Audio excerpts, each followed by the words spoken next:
It was the kind of morning that made you forget the world could be cruel. The sky above Santa Ynez shimmered a soft, endless blue, and the California sun glinted off the polished curve of Eleanor Prescott's Bell 429 helicopter like a promise. The rotor blades were already spinning lazily, waiting. She walked toward it with the same steady stride she used in every boardroom, chin up, heels silent against the tarmac, clipboard tucked under her arm like an extension of her authority.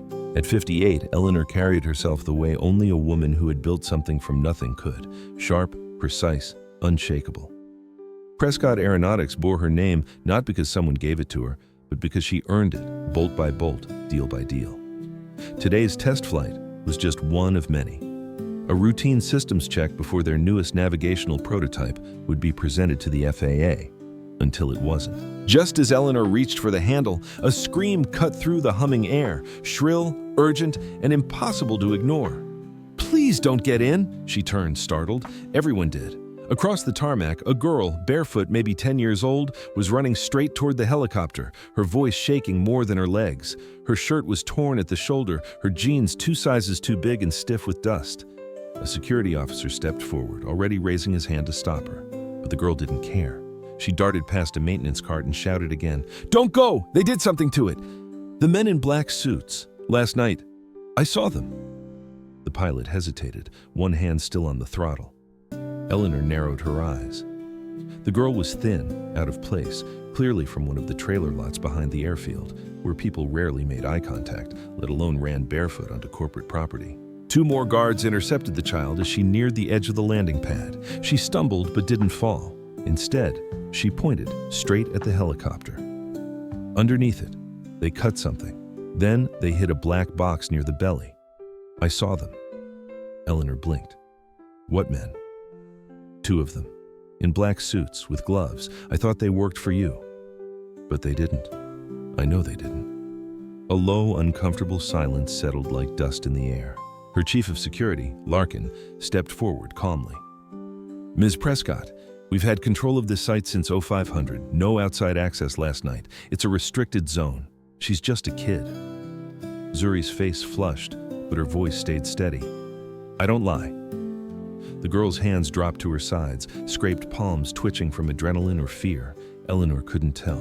Her knees were red and raw, likely from running. 1 foot was bleeding. But she stood her ground.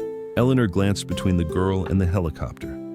Everything looked normal, clean, as always. The girl's presence, on the other hand, was the only anomaly. And yet, it wasn't the words that unsettled her. It was the tone. That kind of fear didn't come from seeking attention. It came from seeing something no one else had. "Where's your family?" Eleanor asked. "My grandma's still asleep. I didn't want to wake her. We live near the fence." "She climbed through the south gate," one of the guards muttered. "Let her go," Eleanor said. "Ma'am?" Larkin blinked. "I said let her go." She turned toward the pilot. "Throttle down. I want a systems check, full diagnostic."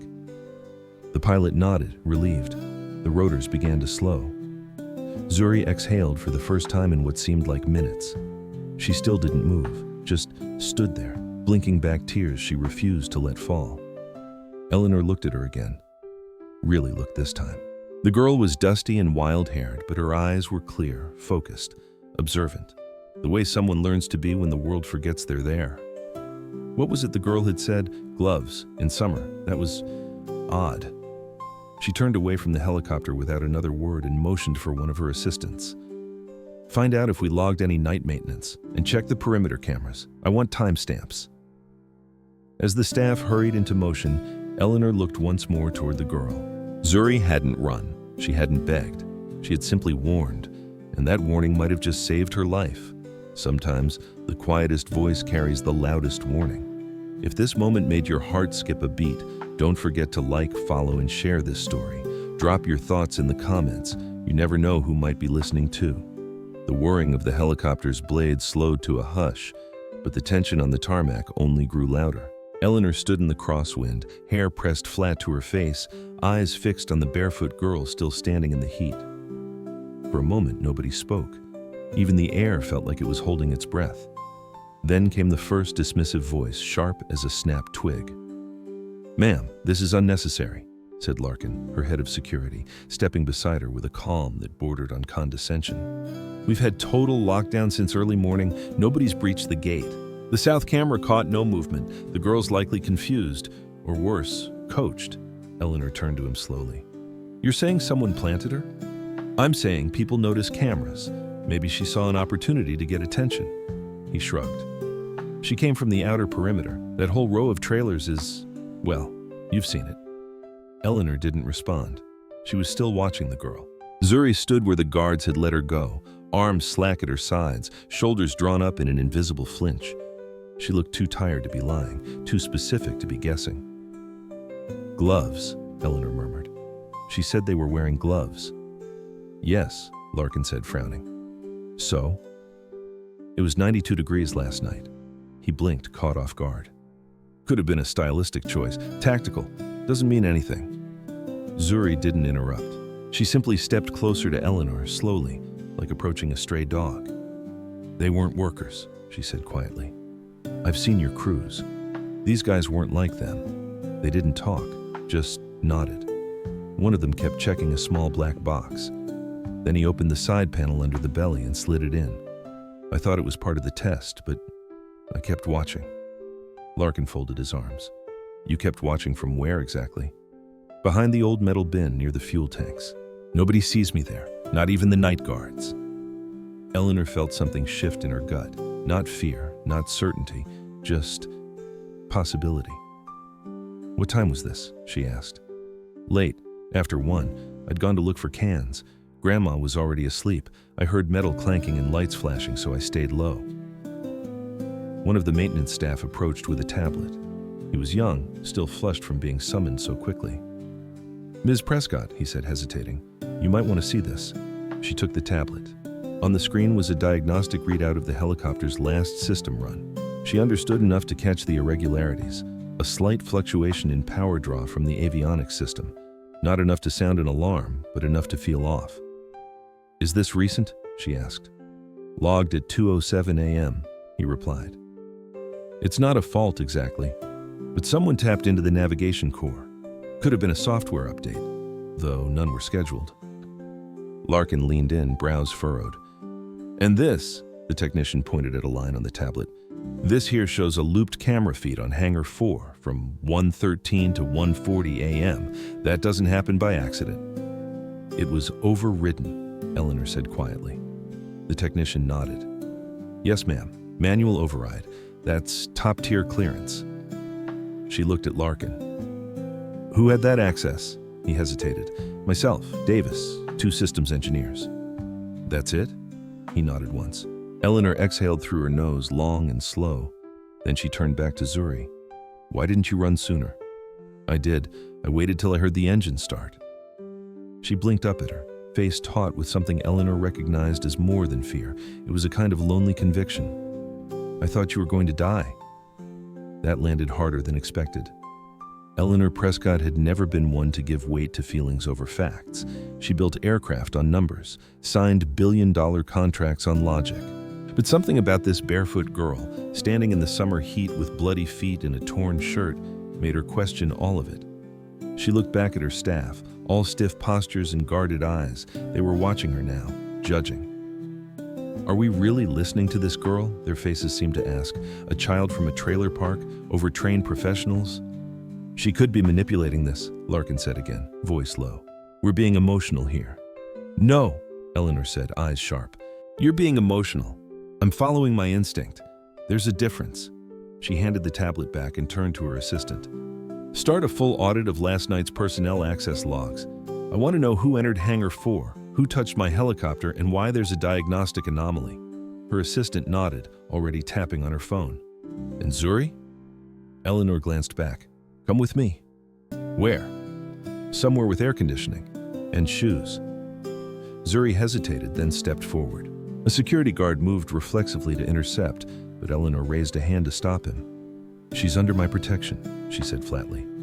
"From now on." In the terminal lounge, as a receptionist fetched cocoa and someone scrambled to find sandals in the lost and found bin, Eleanor sat across from the girl and watched her draw small circles on the tabletop with her finger.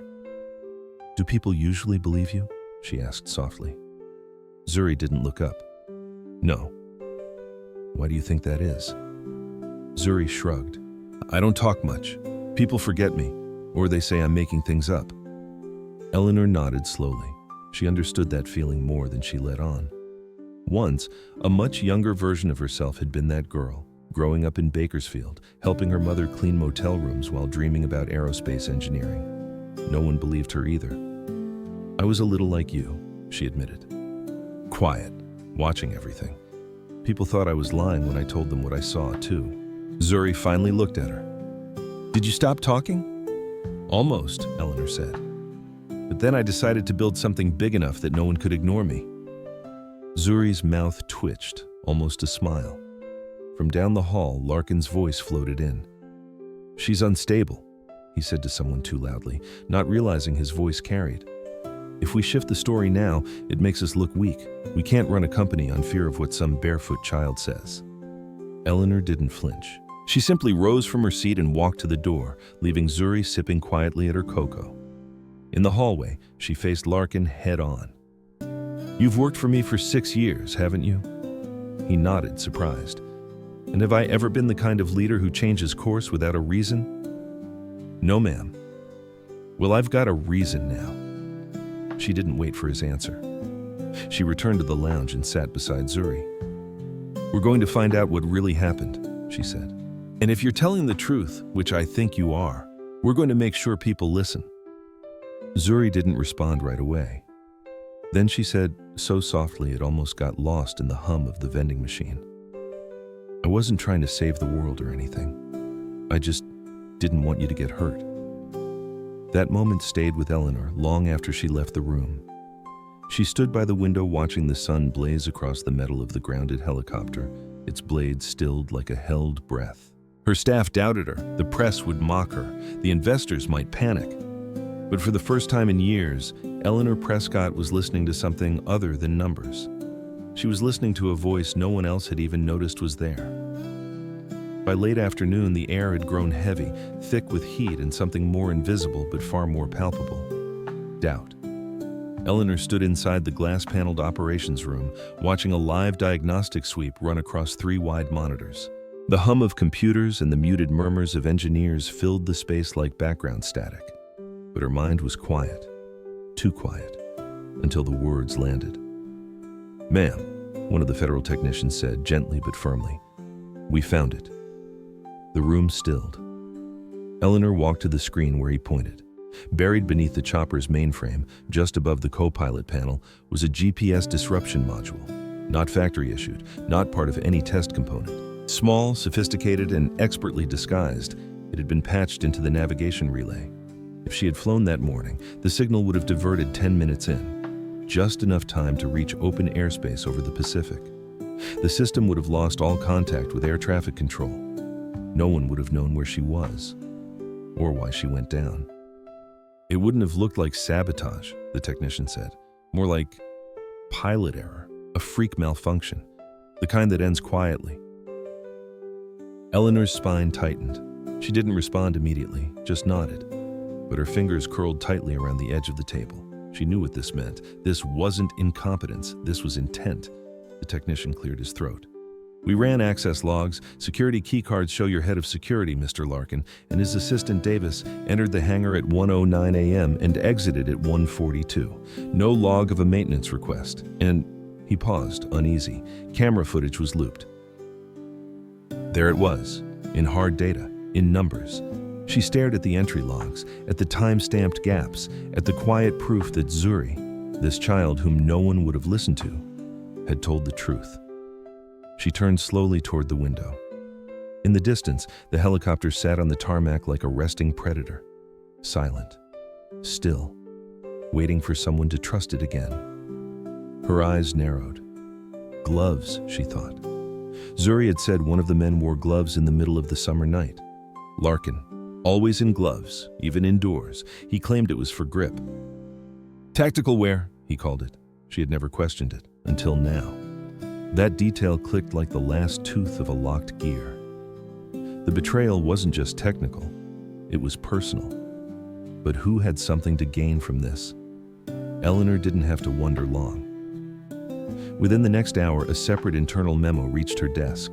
One of her legal analysts had found a quietly expedited proposal submitted by a rival company, Aerostat Systems, for the exact same federal navigation contract her team had been developing for 5 years, a deal valued at over $850 million. Their technology had always lagged behind, until now. Now, they were miraculously ready to present. And if Eleanor had gone down in a mysterious crash during a system test flight, well, the board would have grieved, stock would have dipped, Aerostat would have swooped in with their safer alternative, and the contract would have gone to them. She leaned back in her chair, face stilled by a storm she refused to show. It was never about her. It was about power, and someone thought she was in the way. That evening, Eleanor asked for a car. No driver, no escort, just directions. She needed to see something for herself. The trailer lot on the south edge of the airfield sat like a forgotten island behind scrub brush and chain link. A row of tin roofs, satellite dishes, and sagging porches. When she stepped out of the car, kids on scooters scattered. A small dog barked from under a parked RV. But Zuri, sitting on an overturned crate near a cinder block wall, didn't flinch.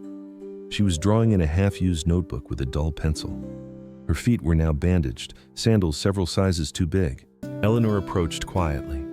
Zuri looked up but didn't smile. She didn't need to.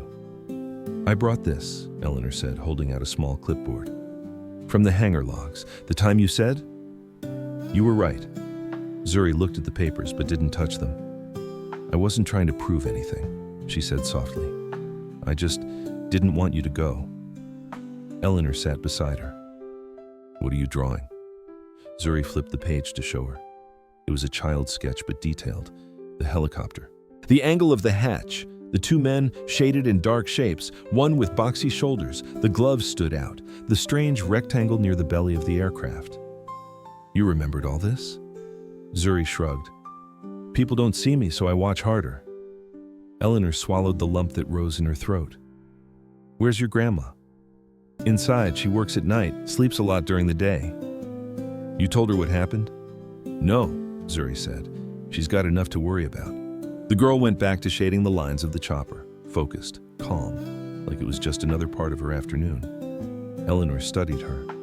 This child had been invisible to most of the world, but she had been watching, and what she saw had saved a life. "My board wants me to back down," Eleanor admitted.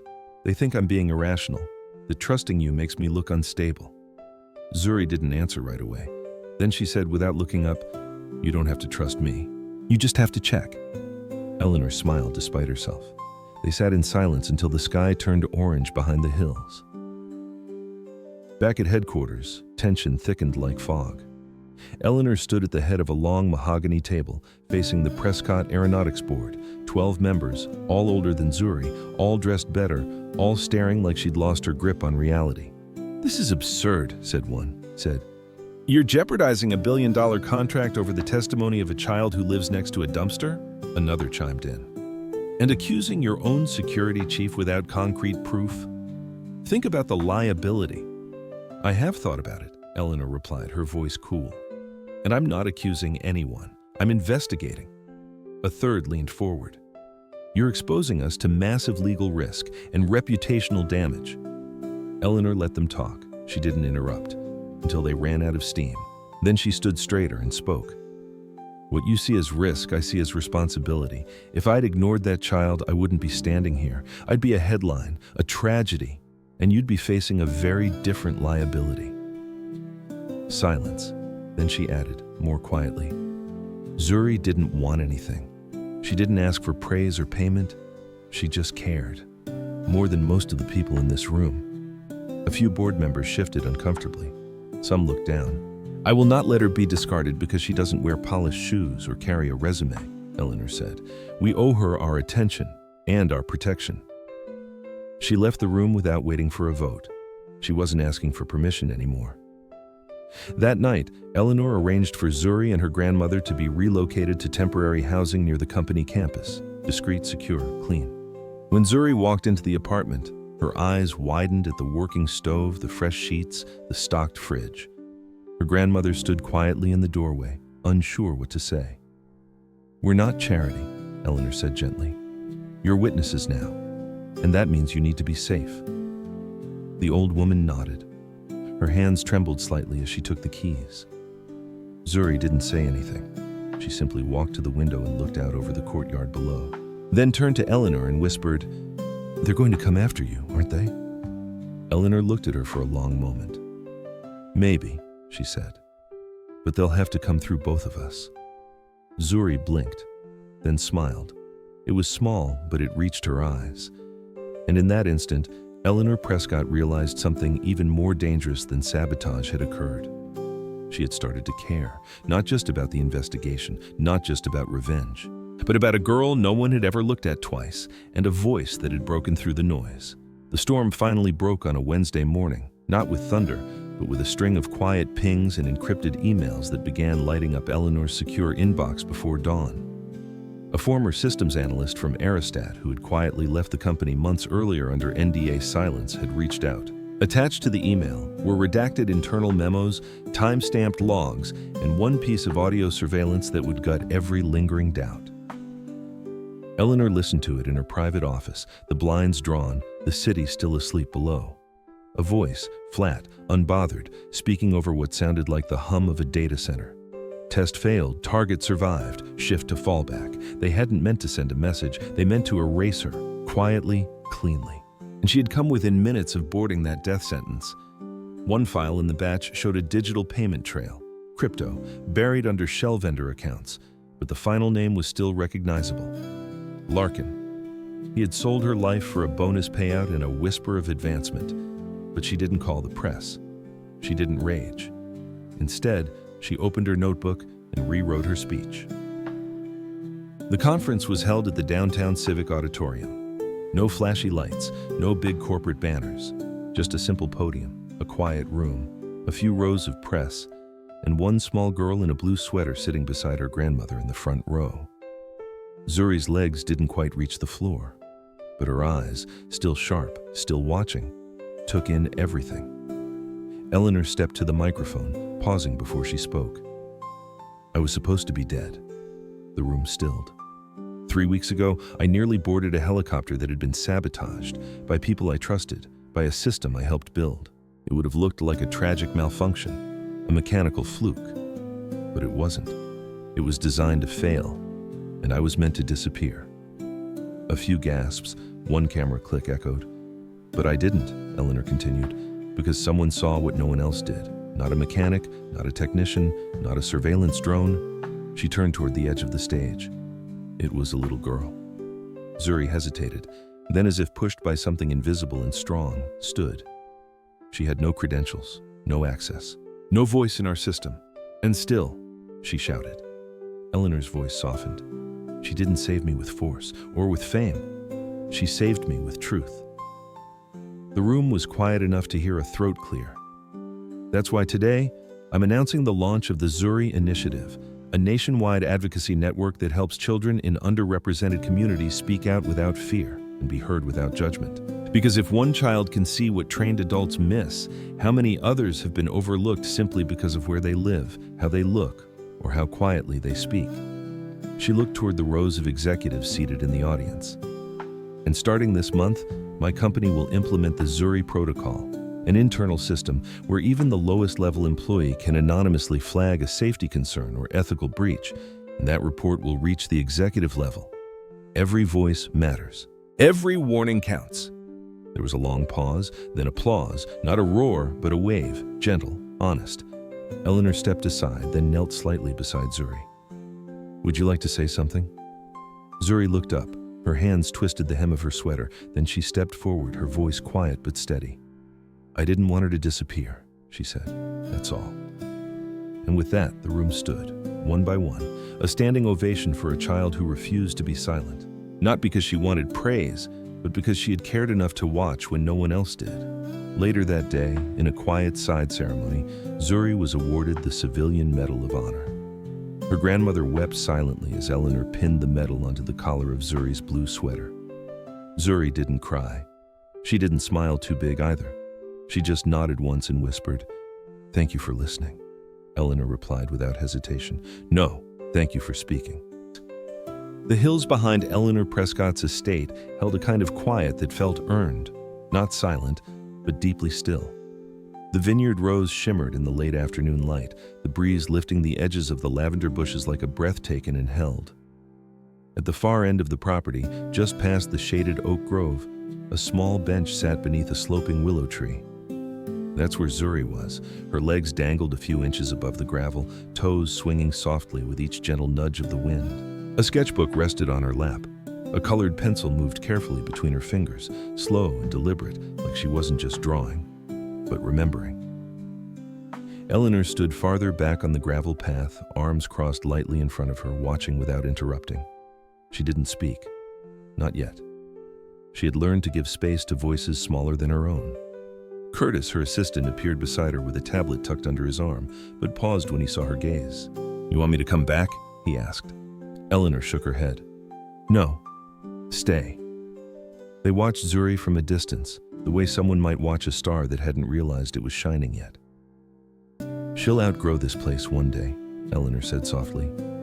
Curtis looked over, curious. "And that's the point," she added. Zuri turned a page.